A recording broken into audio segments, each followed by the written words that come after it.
En el ciclo ovárico, el hipotálamo secreta la hormona liberadora de gonadotropina, la cual actúa sobre la adenohipófisis, liberando la hormona folículo estimulante. La hormona folículo estimulante actúa sobre los folículos y interviene en su crecimiento. A su vez, en el ovario se está secretando el estrógeno. En el día de la ovulación, el estradiol comienza un ascenso rápido y como consecuencia de esta alta, la hormona luteinizante, también secretada por la adenohipófisis, llega a su pico, produciéndose así la ovulación.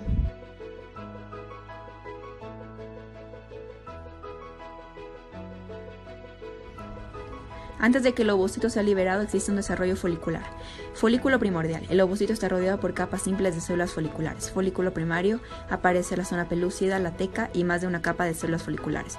En el folículo secundario aparece el antro. En el folículo maduro de Graf, el antro ya está más grande. Aparece el cúmulo óforo. El folículo está listo. Durante la eyaculación masculina se depositan en el orificio del cérvix uterino unos 200 a 600 millones de espermatozoides, pero solo unos 200 llegan a la zona de fecundación. Estos requieren de una capacitación de 7 horas en el tracto reproductor femenino en la que pierden la cubierta glucoproteica del acrosoma. Entonces, la fecundación ocurre a nivel de la ampolla en la trompa uterina y comienza cuando el espermatozoide entra en contacto con el ovocito secundario, constando de 5 etapas. Primero, el paso del espermatozoide a través de la corona radiada gracias a la enzima hialuronidasa liberada por el acrosoma.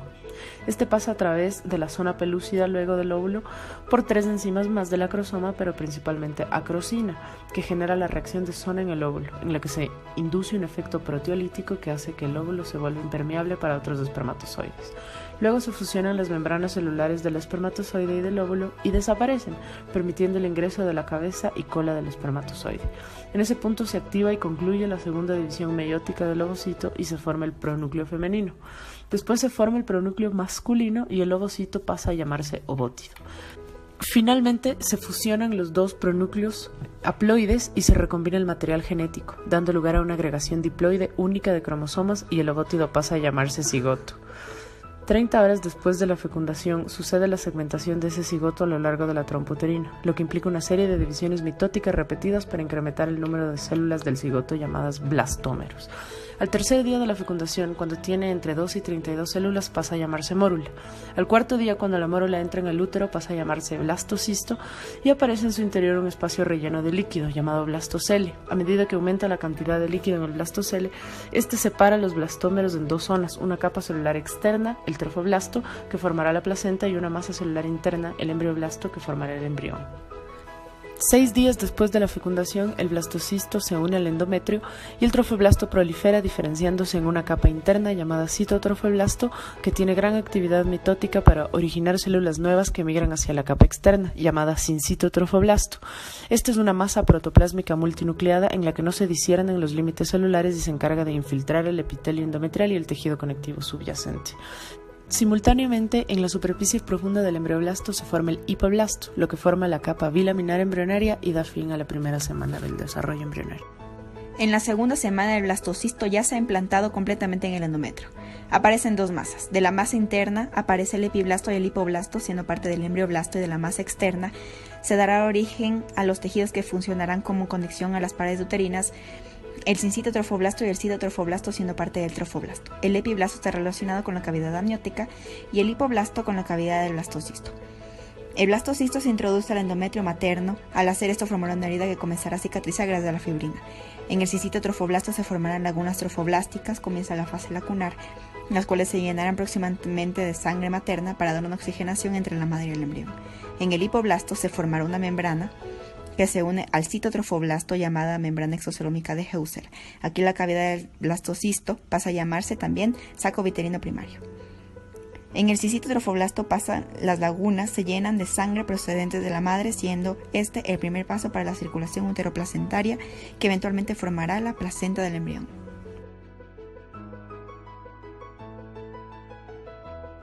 Las células del endodermo vesical forman una capa de tejido conjuntivo, el mesodermo extraembrionario. Este aumenta y aparece en espacios celómicos extraembrionarios aislados en su interior. Estos espacios se fusionan y forman una gran cavidad aislada, el celoma extraembrionario o cavidad coriónica, salvo en la parte superior, ya que ahí se formará el pedículo de fijación. que será el medio de nutrición de ahora en adelante para el embrión. La vesícula umbilical primaria reduce su tamaño, convirtiéndose en la vesícula umbilical secundaria. Las células del tejido conjuntivo endometrial experimentan una transformación llamada reacción decidual. Estas células se hinchan por la acumulación de glucógeno y lípido en el citoplasma y se transforman en células deciduales, las cuales proporcionarán gran nutrición al embrión. Existe una proliferación de células citotrofoblásticas, las cuales tienen extensiones celulares que crecen hacia el sincitotrofoblasto, que a su vez también hacen que crezca el mesodermo somático extraembrionario. Estas proyecciones forman vellosidades coriónicas primarias. El embrión de 14 días sufre un cambio en sus células hipoblásticas de una zona localizada, donde ahora sus células son cilíndricas y forman un área circular engrosada, la placa precordal. Tercera semana. Formación de capas germinativas. Al final de la segunda semana se ha formado la cavidad coriónica. Tenemos un disco bilaminar. Este mismo se transforma en trilaminar, dando inicio a la tercera semana. Este a su vez forma 3 capas germinativas. El endodermo, que forma los revestimientos epiteliales y las glándulas, el mesodermo, que forma músculo esquelético y tejido conjuntivo, el ectodermo, que forma la epidermis, sistema nervioso central y periférico. Formación de la línea primitiva. Inicia la gastrulación. Esta se forma a partir del epiblasto, formando en su extremo el nódulo primitivo, a su vez formando el surco primitivo, que continúa con la fosita primitiva. A partir del ectodermo migran células mesenquimales en dirección caudal. Proceso notocordal y notocordal. Células del mesodermo migran cranealmente hacia la placa precordal formando un cordón celular. Células mesenquimales de la línea primitiva migran cranealmente a cada lado del proceso notocordal. Alrededor de la placa precordal forman el área cardiogénica, primorio del corazón. Caudalmente existe la membrana cloacal. Formación de la notocorda. Este desarrolla estructuras musculoesqueléticas axiales. El proceso notocordal aumenta en longitud, se crea el canal notocordal. El proceso notocordal se extiende hasta la placa precordal. El suelo del proceso notocordal se fusiona con el endodermo. Restos del proceso notocordal forman la placa notocordal, se pliega y forma la notocorda, que a su vez se separa del endodermo y se extiende desde la membrana orofaringea hasta el nódulo primitivo. Alantoides, pequeña vesícula que se extiende hasta el tallo de conexión, cumpliendo la función respiratoria y de reservorio de orina. Células del ectodermo migran por encima de la notocorda, formando la placa neural, dando lugar en un futuro al encéfalo, médula espinal y retina. Esta placa neural con invaginaciones en todo su eje, formando un surco neural longitudinal que presenta en sus extremos pliegues. Los pliegues se fusionan formando el tubo neural. Este se separa del ectodermo cranealmente, formando la cresta neural. Células de esta cresta experimentan una transición epitelio-mesenquimatosa hacia los extremos, o zona alejada, de derecha a izquierda, haciendo que los pliegues se aproximen entre sí y quedando dentro del ectodermo. Desarrollo de somitas.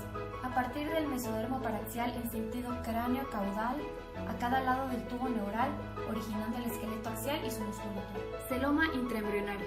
En el mesodermo aparecen espacios celómicos juntándose en herradura. El mesodermo somático y el ectodermo embrionario forman somatopleura. El mesodermo esplácnico y el endodermo embrionario forman esplacnopleura. Sistema cardiovascular, vasculogénesis y angiogénesis. Se forma en el tallo embrionario, en el corión y la vesícula umbilical. La angiogénesis comienza formando angioblastos agrupados en islotes. Estos se aplanan formando células endoteliales. La formación de nuevos canales es la vasculogénesis y la formación de ramificaciones es la angiogénesis. Sistema cardiovascular primordial. Corazón y vasos se forman a partir del área cardiogénica desarrollando canales pares. A su vez, tubos cardíacos endocárdicos que se fusionan y forman el tubo cardíaco primordial. Existen diferentes tipos de arterias importantes. Arterias umbilicales relacionadas con el corión, arterias vitelinas alcanzando la vesícula umbilical y arterias intersegmentarias distribuidas en el cuerpo del embrión. La vena umbilical transporta sangre oxigenada y las arterias umbilicales transportan sangre escasamente oxigenada y glucosa. Vellosidades coriónicas. Primarias en la segunda semana, secundarias con el tejido mesenquimal, terciarias con los vasos sanguíneos formando redes arteriocapilares. Semana 4. Al principio el embrión es una estructura casi recta que muestra entre 4 y 12 somitas. El tubo neural. Aberturas amplias, neuroporos rostral y caudal. Hacia el día 24 son visibles los primeros arcos faringios. El primer arco faringio, arco mandibular. El día 26 pueden observarse 3 pares de arcos faringios y el cierre del neuroporo rostral. Los días 26 y 27 los esbozos de los miembros superiores en el cuerpo. La coda pruebas ópticas puede verse dos enroscamientos ectodérmicos, placodas cristalinianas. Hacia el final de la cuarta semana se cierra generalmente el neuroporo caudal. En la semana 5 se forma ojo en desarrollo, la coda nasal, boca primitiva. Debido al rápido crecimiento, el segundo arco faríngeo supera el tamaño del tercero y cuarto arcos, formándose una depresión lateral a cada lado, el seno cervical. Las crestas mesonéfricas indican la localización de los riñones mesonéfricos en desarrollo, unos órganos que en el ser humano llevan a cabo una función excretora provisional. En la sexta semana los embriones muestran movimientos espontáneos, como pueden ser espasmos del tronco y las extremidades en desarrollo. Los miembros superiores comienzan a mostrar una diferenciación regional. Comienzan a desarrollarse los codos y las placas de las manos. También los primordios de los dedos como rayos digitales. Alrededor de la hendidura faríngea, situada entre los dos primeros arcos faríngeos, aparecen montículos auriculares, y este forma el meato acústico externo. El desarrollo de los miembros inferiores comienzan a formar 4 y 5 días después del desarrollo del miembro superior. En la sexta semana, la cabeza es muy grande en relación con el tronco y permanece curvada sobre la prominencia cardíaca. En la séptima semana comienzan a desarrollar la zona de separación entre los rayos digitales de las manos. La comunicación entre el intestino primitivo y la vesícula umbilical queda reducida a un conducto, a un falo entérico. Hacia el final de la séptima semana se inicia la osificación de los huesos del miembro superior. En la octava semana de embarazo, el embrión ya está con 23 milímetros. Los dedos de las manos ya están separados. Salen las muescas entre los rayos digitales de los pies. Aparece el lecho vascular del cuero cabelludo. Empieza la osificación de los fémures. La fusión epitelial de los párpados. Comienzan movimientos deliberados de las manos y de los pies. Y desaparece la eminencia caudal.